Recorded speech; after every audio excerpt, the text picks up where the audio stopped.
ସତ୍ୟକଳା ପକ୍ଷରୁ ଆପଣଙ୍କୁ ସ୍ୱାଗତ। ଯୁକ୍ତ 2ରେ ପାଠ ପଢ଼ିବା ଠାରୁ ହିଁ ଛାତ୍ରଛାତ୍ରୀମାନେ ନିଜର ଲକ୍ଷ୍ୟ ସ୍ଥିର କରନ୍ତୁ।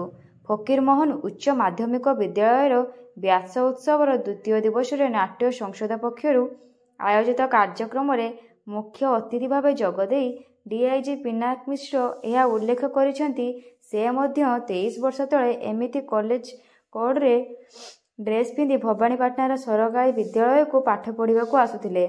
ସେତେବେଳେ ଇଣ୍ଟରନେଟ୍ କି ସ୍ମାର୍ଟଫୋନ୍ ନଥିଲା। ଗୋଟିଏ ଇଂରାଜୀ ଦୈନିକ ଖବରକାଗଜ ଦିନକ ପରେ ପାଇବା ପାଇଁ ବସ୍ଷ୍ଟାଣ୍ଡରେ ଅପେକ୍ଷା କରିବାକୁ ପଡ଼ୁଥିଲା।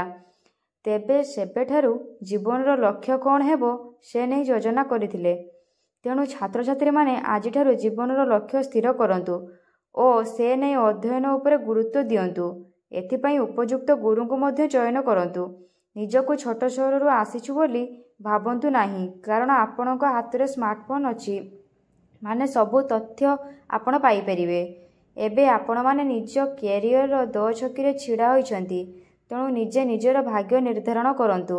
ସାରା ବିଶ୍ୱରେ ବିଜ୍ଞାନ, କାରିଗରୀ କୌଶଳ ଦ୍ରୁତ ଗତିରେ ପରିବର୍ତ୍ତନ ହେଉଛି, ତେଣୁ ଯୁଗ ସହ ପାଦ ମିଳାଇ ପାଦ ପକାନ୍ତୁ। ମୁଖ୍ୟ ବକ୍ତା ଭାବେ ଯୋଗଦେଇ ଆଇଟିଆର୍ର ଅବସରପ୍ରାପ୍ତ ଯୁଗ୍ମ ନିର୍ଦ୍ଦେଶକ ମୁର୍ସିଦ ଅଲି ଖାନ୍ କହିଥିଲେ କି ନିଜର ସ୍ୱପ୍ନ ସାକାର କରିବା ପାଇଁ ଛାତ୍ରଛାତ୍ରୀମାନେ ଉପଯୁକ୍ତ ଗୁରୁଙ୍କୁ ଚୟନ କରିବା ସହ 7ଟି ପ୍ରସଙ୍ଗକୁ ଗୁରୁତ୍ୱ ଦେବା ଆବଶ୍ୟକ। ସେ ମଧ୍ୟ ବସ୍ତା ଅଞ୍ଚଳର ନିପଟ ମଫସଲରୁ ଆସି ଏହି କଲେଜରେ ପାଠ ପଢ଼ିଥିଲେ। ସମ୍ମାନିତ ବକ୍ତା ଭାବେ ନାଟ୍ୟକାର ହେମେନ୍ଦ୍ର ମହାପାତ୍ର, ଫକୀରମୋହନ ବିଶ୍ୱବିଦ୍ୟାଳୟର କୁଳସଚିବ କୁକୁମୀନା ମହାନ୍ତି, ନାଟ୍ୟ ସଂସଦର ଅଧ୍ୟକ୍ଷା ଡକ୍ଟର ସୋନାଲିସା ମହାନ୍ତି ପ୍ରମୁଖ ଉଦ୍ବୋଧନ ଦେଇଥିଲେ। ବିଦ୍ୟାଳୟର ଅଧ୍ୟକ୍ଷ ପ୍ରଦୀପ ରଣା କାର୍ଯ୍ୟକ୍ରମରେ ପୌରୋହିତ୍ୟ କରିଥିଲେ।